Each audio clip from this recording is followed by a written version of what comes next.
Hey friends, it's JBM and welcome back to my channel. Friends, ഇന്നത്തെ video എന്തെന്ന് വെച്ചാൽ അതായത് സാധാരണ കാണുന്ന ആനിമൽസിൽ നിന്നും വ്യത്യസ്തമായിട്ട് കുറേ മ്യൂട്ടേഷൻ ചേഞ്ചുകൾ കൊണ്ടുണ്ടായ ടോപ്പ് 5 മ്യൂട്ടേഷൻ ചേഞ്ച്ഡ് ആയിട്ടുള്ള ആനിമൽസിനെ പറ്റിയിട്ടാണ് ഇന്ന് നമ്മൾ സംസാരിക്കാൻ പോകുന്നത്.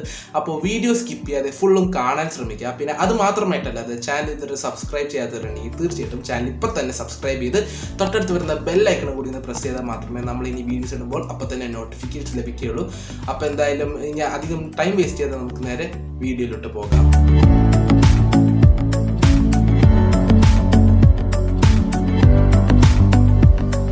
നമ്മുടെ ലിസ്റ്റിൽ ആദ്യം വരുന്നത് ഒക്ടാഗോട്ട്. പേരിൽ തന്നെ നിങ്ങൾക്ക് മനസ്സിലാക്കണം എന്താ സംഭവം എന്ന്. അതായത് ഒക്ട എന്ന് ഉദ്ദേശിക്കുന്ന 8 ഡിജിറ്റ് നമ്പർ എന്നാണ്. അപ്പോൾ ഈ ഒരു ഗോട്ടിന്റെ പ്രത്യേകത എന്ന് വെച്ചാൽ സാധാരണ കാണുന്ന ആടുകളിൽ നിന്നും 4 കാലുകൾക്ക് പകരം ഇതിന്റെ ഡബിൾ ആയിട്ട് 8 കാലുകളാണ് ഈ ഒരു ആടിൽ നിന്നും കണ്ടെത്തിയത്. ഇത് എവിടെ നിന്നാണ് കണ്ടെത്തിയതെന്ന് വെച്ചാൽ ക്രൊയേഷ്യയിലുള്ള ഒരു ആട് ഫാമിങ്ങിന്റെ കീഴിലുള്ള ഒരു ഫാർമറിന്റെ ഒരു ഗോട്ടിന്റെ ബേബി ഗോട്ടിൽ നിന്നുമാണ് ഇത് കണ്ടെത്തിയത്. അതായത് ഒരു ജസ്റ്റ് ജനിച്ച ഒരു ബേബി ഗോട്ടിൽ നിന്നുമാണ് ഈ ഒരു 8 കാലുകളുള്ള ആട് കുഞ്ഞിനെ കണ്ടെത്തിയത്. ശരിക്കും ഇത് അദ്ദേഹം ആദ്യം കണ്ടപ്പോൾ തന്നെ പെട്ടെന്ന് ഞെട്ടിയും പിന്നെ ഇത് അദ്ദേഹത്തിന് വിശ്വസിക്കാൻ പറ്റിയില്ല. അങ്ങനെ പിന്നെ ആളുകൾക്ക് ഷെയർ ചെയ്യും. പിന്നെ ഈ ഒരു ഫോട്ടോ, അതായത് ഈ ഒരു ആടിൻ്റെ ഫോട്ടോ സോഷ്യൽ മീഡിയയിൽ ഒരു സമയത്ത് കംപ്ലീറ്റ്ലി വൈറലായിരുന്നു. അതും ഈ ഒരു ആട് എപ്പോഴാണ് ജനിച്ചതെന്ന് വെച്ചാൽ 2014 ക്രൊയേഷ്യയിലാണ്. നമ്മുടെ ലിസ്റ്റിൽ രണ്ടാമതായിട്ട് വരുന്ന അനിമലാണ് 2 leg dog. ഈ ഒരു ഡോഗിന്റെ പ്രത്യേകത എന്ന് വെച്ചാൽ സാധാരണ കാണുന്ന ഡോഗുകളിൽ നിന്നും വ്യത്യസ്തമായിട്ട് ഇതിന് വെറും 2 കാലുകൾ മാത്രമേ ഉള്ളൂ. ശരിക്കും ഇതിനെന്താണ് സംഭവിച്ചതെന്ന് വെച്ചാൽ ഇതിന്റെ ഫ്രണ്ടത്തെ കാലുകൾ, അതായത് ജനനം മുതൽ ഇതിന്റെ ഫ്രണ്ടത്തെ കാലുകളുടെ ഗ്രോത്ത് സ്റ്റോപ്പ് ചെയ്തതാണ്. അത് മ്യൂട്ടേഷൻ ചേഞ്ചുകൾ കൊണ്ട് ഉണ്ടായിട്ട് അതിന്റെ ഫ്രണ്ടത്തെ കാലുകളുടെ ഗ്രോത്ത് അവിടെ സ്റ്റോപ്പ് ആയതാണ്. ശരിക്കും അതിന്റെ കാലുകൾ ഉണ്ടെങ്കിൽ ഭയങ്കര ചെറുതാണ്, അത്രയ്ക്കും കാണാൻ പറ്റില്ല. കാലുകൾ ഇല്ലാതെ തന്നെ നമുക്ക് മനസ്സിലാക്കാൻ കഴിയും.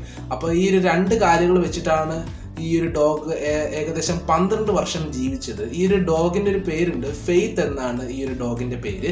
ഇതൊരു ഫീമെയിൽ ഡോഗാണ്. ശരിക്കും ഈ ഒരു ഡോഗിനെ കൊല്ലാൻ വേണ്ടി ഇതിന്റെ അമ്മ തന്നെ, അതായത് ഇതിന്റെ അമ്മ തന്നെ ഇതിനെ കൊല്ലാൻ ശ്രമിച്ചു. ശരിക്കും 2 കാലുകൾ മാത്രമേ ഉള്ളൂ, അപ്പോൾ ഫ്രണ്ടത്തെ 2 കാലുകളും ഇല്ല. അപ്പൊ അങ്ങനെ ഈ ഒരു ഡോഗിനെ കൊല്ലാൻ ശ്രമിച്ചെങ്കിലും ഇതിനെ വളർത്തുന്നവർ ഇതിനെ സെപ്പറേറ്റ് ആയിട്ട് വേറെ സ്ഥലത്ത് വെച്ച് ഇതിനെ വളർത്തുകയും പിന്നെ ഈ ഒരു ഡോഗ് മൊത്തത്തിൽ ഒരു പോപ്പുലാരിറ്റി ഉണ്ടാക്കുകയാണ് ചെയ്തത്. അതായത് ഒരു പോപ്പുലർ ഡോഗായി മാറുകയാണ് ചെയ്തത്. പിന്നെ ഇത് ഏറെക്കുറെ ഒരു 12 വർഷമാണെങ്കിലും ഇത് 2014 ആയപ്പോൾ മരിക്കുകയാണ് ചെയ്തത്. നമ്മുടെ ലിസ്റ്റിൽ മൂന്നാമതായിട്ട് വരുന്ന അനിമലാണ് 2 headed snake. ഈ ഒരു സ്നേക്കിന്റെ പ്രത്യേകത എന്തെന്ന് വെച്ചാൽ, അതായത് ഇത് റെയർലി ആയിട്ട് ചില സ്ഥലങ്ങളിൽ മാത്രമായിട്ട് കാണപ്പെടുന്നത്. അതായത് ഇതിന്റെ 2 തലകൾ ഉണ്ടാവും. അതായത് ഒരു ഇതിന്നാണെങ്കിലും 2 തലകളുള്ള പാമ്പിനെയാണ് ഈ ഒരു 2 headed snake എന്ന് ഉദ്ദേശിക്കുന്നത്. ഇത് എവിടെയാണ് കണ്ടെത്തിയതെന്ന് വെച്ചാൽ ആദ്യം ഇത് ബംഗാൾ ഏരിയകളിലായിട്ട് ബംഗാളിലെ ഒരു സ്ഥലത്ത് കണ്ടെത്തിയിട്ടുണ്ട്. അപ്പോൾ ആ ഒരു പാമ്പിനെ അവർ ഇട്ടിരിക്കുന്ന പേരെന്ന് വെച്ചാൽ ബംഗാൾ കാരീസ് എന്നാണ് ഈ ഒരു 2 headed snake അവിടെ പേരിട്ടിരിക്കുന്നത്. പിന്നെ ഇതിന് വേറെ ഏത് സ്ഥലത്താണ് കണ്ടെത്തുന്നതെന്ന് വെച്ചാൽ ഇതിനെ കാലിഫോർണിയയിൽ ഇതേ ടൈപ്പായിട്ടുള്ള ഒരു 2 headed snake കണ്ടെത്തിയിട്ടുണ്ട്. അതായത് ഇതൊരു ആൽബൈനോ സ്നേക്ക് ആണ്, 2 headed ആൽബൈനോ സ്നേക്ക്. അപ്പോൾ ഒരു 2 headed സ്നേക്ക് ശരിക്കും റെയർലി ചില സ്ഥലങ്ങൾ മാത്രമാണ് കണ്ടെത്തുന്നത്. നമ്മുടെ ലിസ്റ്റിൽ നാലാമതായിട്ട് വരുന്ന ആനിമലാണ് സൈക്ലോപ്പിയ മങ്കി. സൈക്ലോപ്പിയ എന്താണെന്ന് നോക്കുകയാണെങ്കിൽ ഇതൊരു ടെർട്ടോളജിയാണ്. ഇതിന്റെ അർത്ഥം എന്തെന്ന് വെച്ചാൽ, അതായത് ബർത്ത് ഡിഫക്റ്റ്, ജന്മനാ ഇതിന് പ്രശ്നങ്ങളുള്ള ഒരു സംഭവമാണ് സൈക്ലോപ്പിയ എന്ന് പറയുന്നത്. അതും ഫേസിനാണ് എസ്പെഷ്യലി അതിന് പ്രശ്നങ്ങൾ വരുന്നത്, ബർത്ത് ഡിഫക്റ്റ് ആയിട്ട് വരുന്നത്.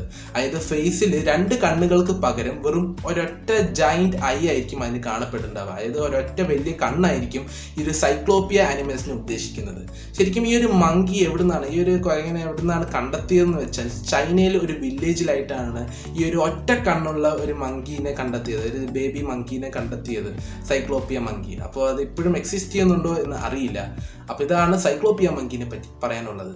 നമ്മുടെ ലിസ്റ്റിൽ ലാസ്റ്റ് ആൻഡ് ഫൈനൽ 5ാമതായിട്ട് വരുന്ന അനിമലാണ് സീ ത്രൂ ഫിഷ് അഥവാ ഇൻവിസിബിൾ ഫിഷ് എന്ന് പറയും. ഈ ഒരു ഫിഷിന്റെ പ്രത്യേകത എന്ന് വെച്ചാൽ, അതായത് ഇതിന്റെ അകത്തുള്ള ഇന്റേണൽ ഓർഗൻസിന് നമുക്ക് പുറമേ കാണാം. അതായത് ഇത് കംപ്ലീറ്റ്ലി ഇൻവിസിബിൾ ആൻഡ് ട്രാൻസ്പെറന്റ് ആണ്.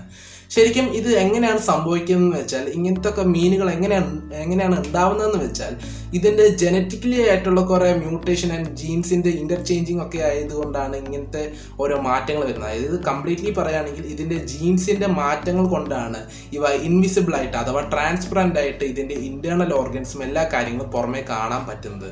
ഇത് ശരിക്കും റെയർലി എന്ന് പറയാൻ പറ്റില്ല, പക്ഷെ ചില സ്ഥലങ്ങളിൽ ഇതിനെ കണ്ടെത്തി എടുക്കാൻ കഴിയുമെന്നാണ് പറയുന്നത്. ഈ ബോണസ് ആയിട്ട് ഒരു കാര്യം കൂടി പറയാനുണ്ട്. നിങ്ങൾ തംബ്നെയിൽ കണ്ട പോലെ തന്നെ, അതായത് ഒരു പ്രത്യേക തരമായിട്ടുള്ള ഒരു ആനിമൽ എന്ന് പറയാൻ പറ്റില്ല, ശരിക്കും ഇതൊരു ഷാർക്കും ഹോഴ്സിൻ്റെതായിട്ടുള്ളൊരു ഫോട്ടോ.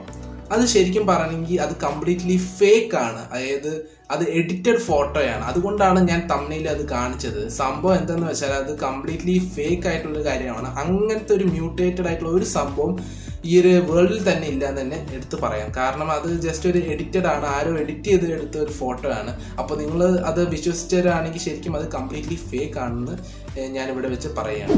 അപ്പോൾ നിങ്ങൾക്ക് ഈ ഒരു വീഡിയോ ഇഷ്ടമായെങ്കിൽ തീർച്ചയായിട്ടും ലൈക്ക് ചെയ്യുക, ഷെയർ ചെയ്യുക, കമൻറ്റ് ചെയ്യുക. പിന്നെ അത് മാത്രമായിട്ടല്ലാതെ ചാനൽ ഇതുവരെ സബ്സ്ക്രൈബ് ചെയ്തിട്ടില്ലെങ്കിൽ തീർച്ചയായിട്ടും ചാനൽ സബ്സ്ക്രൈബ് ചെയ്യുക. തൊട്ടടുത്ത് വരുന്ന ബെൽ ഐക്കണും കൂടി ഒന്ന് ഇനേബിൾ ചെയ്യുക. നല്ല എഫേർട്ട് എടുത്തിട്ടാണ് ഈ ഒരു വീഡിയോസ് ഒക്കെ ചെയ്യുന്നത്.